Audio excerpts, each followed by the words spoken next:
This is the story of a man whose footsteps foreshadowed the vision of hope that we now call Zionism. I'm Benjamin Angwin. In the 19th century, Wales and Romania, nations which I often talk about on this channel, were having national reawakenings.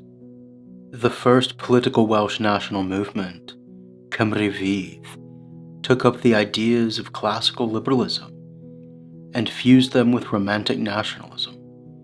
In Romania, ideas were imported from revolutionary France, which led to armed uprisings in 1821 and 1848 that led to a delicate game of home rule between large empires. The Jewish people in the same period, in England, in German lands, in America, in the Russian Empire and beyond, were writing down their own ideas about what a national revival would be for their nation and people. But each of these three peoples, the Welsh, the Romanians, and the Jews, had foreshadowings in the prior century revolving around religious faith, which they used to put context to their own national stories, marking them out as distinct to show they were a people. This was a type of proto-nationalism. In Wales, we had William Williams Pantycelyn and Hywel Harris, who led a mostly Welsh-speaking Methodist revival in the 18th century that created the most literate population on earth. In Romanian lands, the prince Constantin Brâncoveanu was executed for refusing to convert to Islam after a long reign in which he used the Orthodox Church and learning to rekindle a sense of national identity. And in the Jewish world, followers of the Vilna Gaon, a mystic holy man, began making journeys to Jerusalem, believing the resettling of the land of their forefathers to be a holy act. This was a form of proto-Zionism, early Jewish nationalism. Just as you saw in Wales and Romania, this was linked to a separate faith identity, which was used by a stateless people to express that they were a people. There are a lot of lies about the Jewish relationship to Israel, and about what Zionism even is, about the national reawakening of the Jewish people in the 19th century, and about what led to it. One of the forms of proto-Zionism is a man who is the subject of this video, Rabbi Yehuda Segal Halevi. I looked at my notes there because that's not what he's known as. He's known as Rabbi Yehuda Chesed, Rabbi Judah the Pious, who in the late 17th century led the first mass movement back to the land of Israel. Rabbi Judah Chesed was born in Siedlce, Poland, and he led a large group of Jews to Jerusalem in the year 1700. Now I need to sit down his name here. Chesed means the pious, basically, and Judah is the anglicization of Yehuda. And this migration he led was motivated by a blend of Messianic hope and a desire for a return to the Holy Land, and to not be, well, they suffered a lot in the east of Europe and they wanted safety. This migration led to major but ultimately disastrous events for the local Jewish community, but let's set up the world in which this guy was born first. 8 years after his death in 1648, two big events happened across Europe. One, the 30 Years' War ended in the Peace of Westphalia. This moment was the true birth of nation-states, as well as religious tolerance between Christian sects, which was a kindness not always extended to Jews, but it did make Jewish life easier in a few places. And this moment forced people to really truly begin thinking of themselves as nations in a sense that you all have a national home. And Jews felt that, well, if these people all have that, where is our national home? And it was very slow at first, but it was there. 2. There was an armed revolution in what is now Ukraine. The Ukrainians like armed revolutions, and part of eastern Poland, who also like armed revolutions.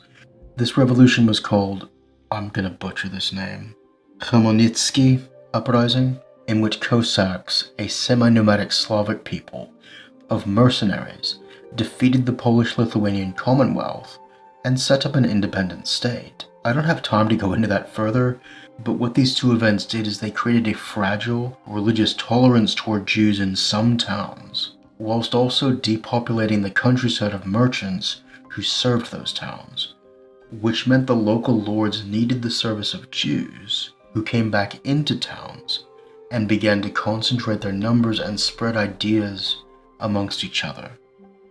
One of these towns was named Syriza, where Yehuda, Judah Chesed, was born.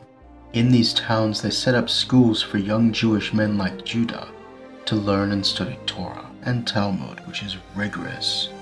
It takes a tough mind to learn this stuff. Not much is known about Judah Chechasid's early life, beyond that he was charismatic as a preacher and a leader of a group known for its ascetic practices. Just to note, he was not the 12th century German mystic of the same name, a different guy. This Judah became known for his religious knowledge and passion, and a movement grew around Judah Chesed in the context of the lingering messianic fervor following the false messiah, Sabbatai Zevi, in the late 17th century, which I need to explain in brief. Sabbatai Zevi was a false messiah who claimed that violating the Jewish commandments was how to reach righteousness by inverting truths in order to bring about the Messianic age through breaking apart basic reality. Anyway, this Zevi fellow got all the way to Constantinople with about 300 families following him, where the Sultan gave him an option: convert to Islam or be executed. He converted, but it does look like he kept practicing Judaism in private, because the Ottomans had to banish him to Montenegro for singing Jewish psalms. And in the context of Europe's religious wars, this false messiah, Sabbatai Zevi, would have grown up in that kind of messianic fervor as well, and he was just an earlier precursor, and a complete heretic.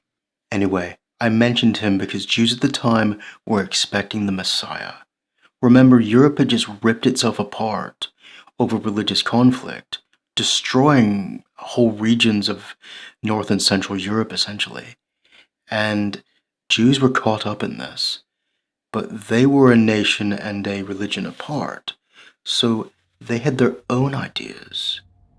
As for our fellow Yehuda HaChassid, his main motivation for leading the Aliyah, that's return to the land of Israel, was a fervent belief in the coming of the Messiah. This was at hand, and the foretold gathering of the Jewish exiles by the prophets.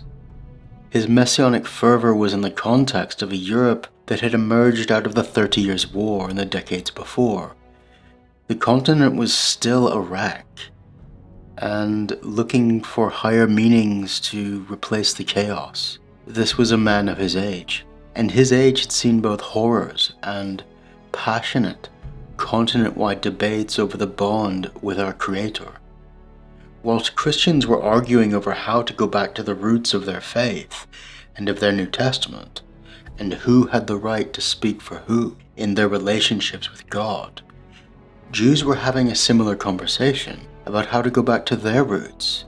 And Judaism and Jews branched off in a couple different directions. But if you're focused on the Torah or the Old Testament, of course one of the answers they came up with was, our roots are in Israel.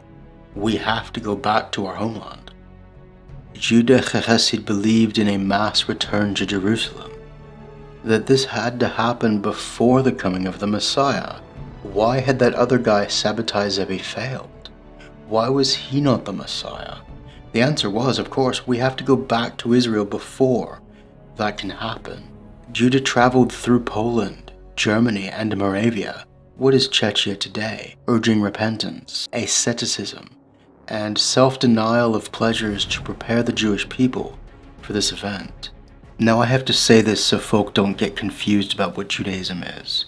Asceticism, removing all pleasures and inflicting harsh and cruel punishments often upon yourself, is not a core part of Judaism in the way that you see in Catholicism. Yes, there is the occasional fast day, but it's not really a core part of Judaism. Judaism wants you to enjoy life. That's a core part of it, actually. So self-flagellation, whipping yourself, that just reeks of Catholicism to me. Not that Catholicism's bad, it's not Judaism. So you might expect not many people followed this guy. Yet, despite it not really reflecting the core essence of Judaism, in many ways, this was a dark period and people needed hope. So many did follow him, and they sought to go back and bring about the final redemption in Israel. Judah became a wandering ascetic, a prush, fasting and living simply, which must have been hard in the Polish winter. His early wanderings were not proto-Zionist or political. He sought to awaken atonement after years of war and plague in the land. He wandered around Galicia, the Eastern European variety, not the Spanish variety, and Volhynia. Sometime around 1680, however, he changed, and traveling through what is now western Ukraine and southern Poland, he began to seek a purification of the community, a mystical preparation for the Messiah and growing need to resettle Ottoman-held Jerusalem with Jews. There was a small Jewish community there, but they were different. By the early 1790s, he had a substantial group of followers who were ready to journey with him to the land of Israel.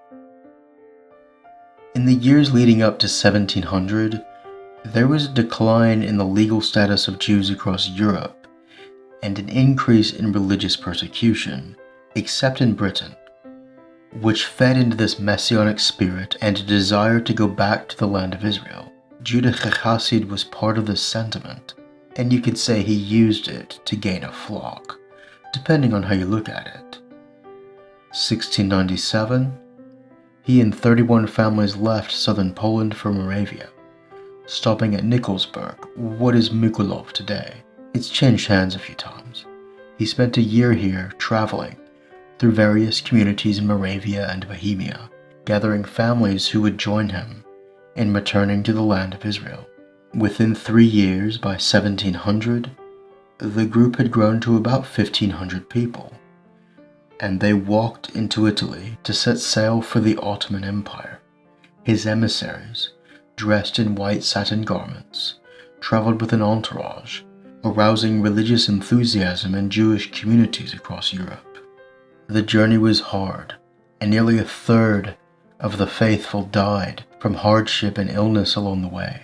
To gain entry into the Ottoman-controlled land of Israel, the group was forced into significant debt, with the small already existing Jewish community in Jerusalem giving financial guarantee to the Turkish authorities. I also have to say at this point, there were Jews in the Holy Land in what is now Israel already. There is not a time in the last 3,300 years in which there have not been any Jews in the land. Judah Chassid's group arrived in Jerusalem on October 14, 1700. The sudden coming of hundreds of poor Ashkenazi Jews from Central and Eastern Europe overwhelmed the local Jewish community, which had about 1,200 Jews at the time. The situation became worse when Rabbi Judah Chassid died just a few days after their arrival, leaving his flock leaderless and deep in debt. 20 years on, the unpaid debts would lead to violent reaction from Muslim creditors. In 1720, they attacked the Jewish quarter, set fire to their synagogue, known afterwards as the Hervat Yehuda Chassid, or the Ruin, and expelled all Ashkenazi Jews from Jerusalem. The ban on Ashkenazi settlement in Jerusalem lasted for almost a century. This was a setback, but keep in mind there were other kinds of Jews in the city. Judah Chassid's Aliyah holds a key place in Jewish history as the first modern organized mass migration back to the land of Israel, motivated by activist ideals. Unlike earlier individual aliyahs, or pilgrimages, this was a collective effort with leaders, with political hopes, with messianic aspirations. It grew to be a model for later movements that sought to rebuild a Jewish center in the land of Israel. Although driven by religious fervor, and not the secular liberal hopes of the 19th and 20th centuries, this movement formed the backbone of a national redemption that would form as a model for later migrations back to the land of Israel. This was proto-Zionism. However, like the 1821 failed revolution in Romania, and the failure of Cymru Fydd in Wales to really build a national political movement of home rule, what these movements all did, including this movement back to Israel, was allow the building blocks of national identity later to give people a roadmap to secure a national reawakening and the liberation of their land. And that's where we will leave it for tonight.